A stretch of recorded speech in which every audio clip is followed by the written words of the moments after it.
que han expuesto sobre la necesidad de algún tipo de apoyo, acompañamiento, de financiamiento de parte del municipio para su mantenimiento. Intervino en este debate la restauradora María Eugenia Prese, titular de una empresa de restauración aquí en la ciudad de Rosario, que está en línea para charlar sobre este tema con la radio. María Eugenia, ¿cómo le va? Buen día. Buenos días, ¿cómo estás? Muy bien, gracias por atendernos.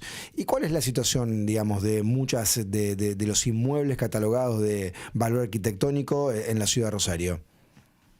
Y bueno, grave, porque ya todos cumplieron más de 100 años y necesitan un mantenimiento, una consolidación.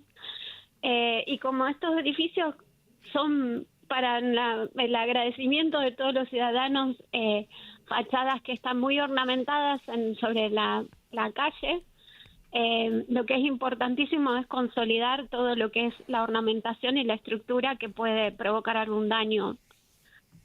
¿Hay riesgo en muchos inmuebles de que puedan ir cediendo parte de la mampostería y de su estructura? Sí, de hecho, tenemos casos de desprendimiento todos los días, solo que gracias a Dios no pasa nada, digamos, grave. Perdón, Sí. ¿Todos los días hay desprendimiento de mampostería de algún edificio de valor patrimonial en Rosario? Sí, si uno camina mirando para arriba, ve que hay partes que faltan. Esas partes caen, gracias a Dios, no lastiman a nadie, pero es algo que hay que atender con urgencia. Con urgencia. ¿Se necesitan muchos recursos? Usted como restauradora, cuando le encargan un trabajo con lo artesanal que es, ¿requiere mucha inversión para llevarlo adelante?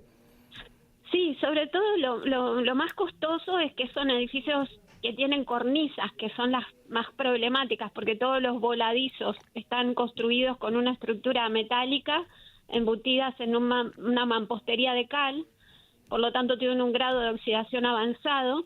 Estas cornisas siempre superan los 11 metros, 12 metros, y para trabajar en condiciones de seguridad es necesario montar estructuras de andamio, y eso ya lo hace de entrada caro, más allá del trabajo que hay que hacer en cada uno de los casos en particular sobre cada bien, pero sí es muy caro trabajar en altura. Entiendo. Hay muchas condiciones de seguridad tanto para el trabajador como para el cuidado de la calle que hay que tener en cuenta, y eso hace que sea caro.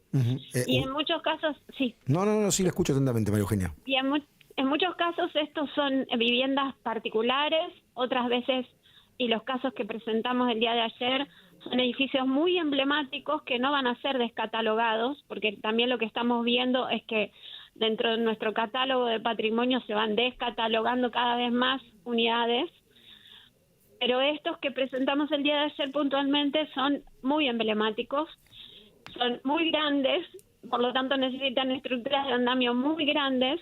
A lo mejor no están muy mal porque son edificios de muy buena construcción, pero un mínimo desprendimiento es un peligro desde los 14 o 20 metros. Claro, me imagino. Entonces igualmente hay que... ¿Qué edificios mostraron grandes, emblemáticos, que tienen algún riesgo?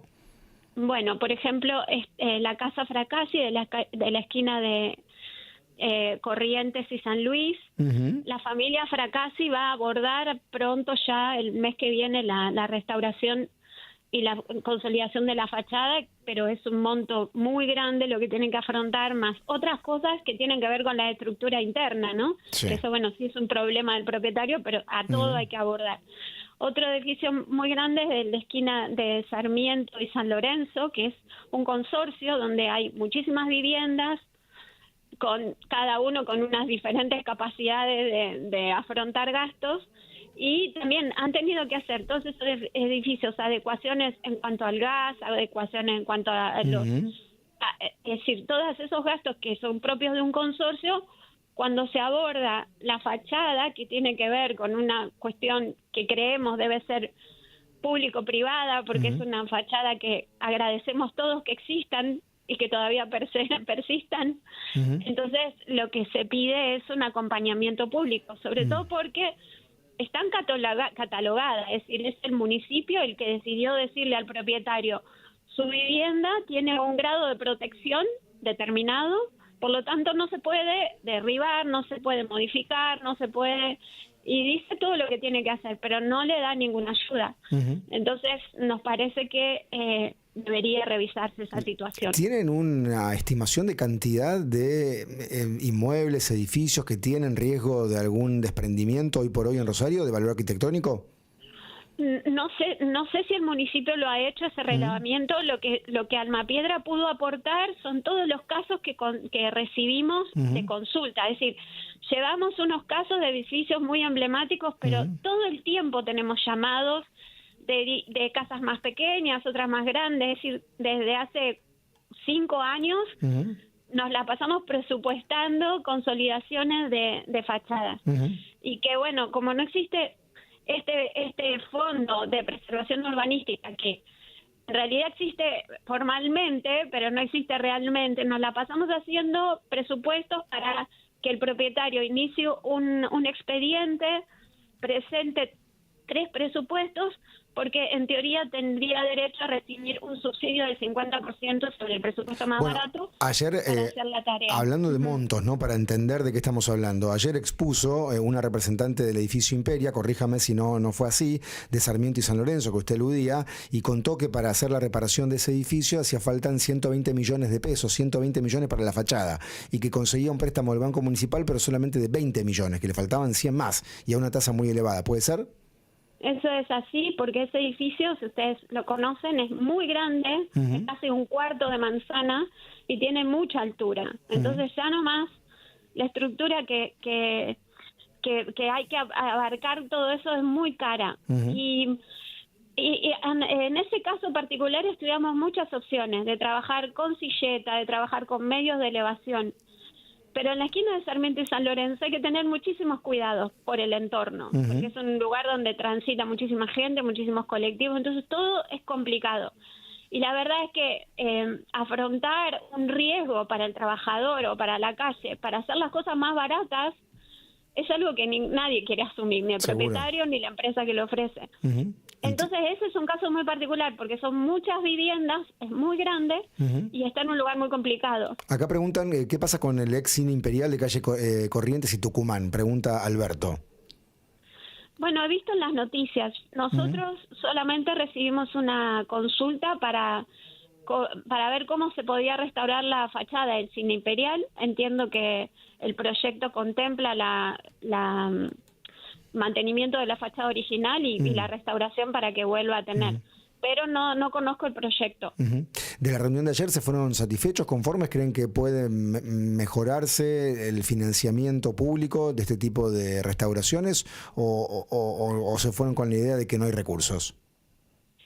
Bueno, nos explicaron claramente que el Banco Municipal, porque el pedido concretamente no fue un subsidio, ¿no? Porque los propietarios están dispuestos a afrontar el gasto, pero con una ayuda financiera. Entonces nos explicaron claramente que el Banco Municipal no está en condiciones de dar tasas subsidiadas y que otros créditos que están dando, como por ejemplo el Plan Nido, cuenta con un, claro, es hipotecario y cuenta con una ayuda o un fondo de la provincia. Correcto.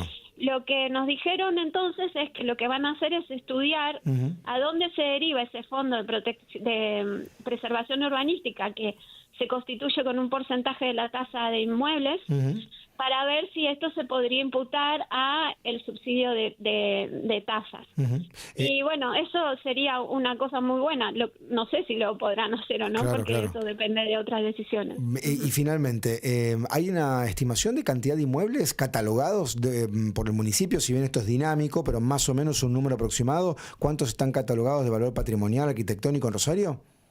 Mira, el catálogo inicial que creo que se hizo en el 2009, yo no recuerdo las fechas y las cantidades bien, pero se hizo un catálogo inicial donde había muchísimos inmuebles catalogados, incluso si en una cuadra había una casa que era anterior a 1940, estaba catalogada así el entorno fuese moderno.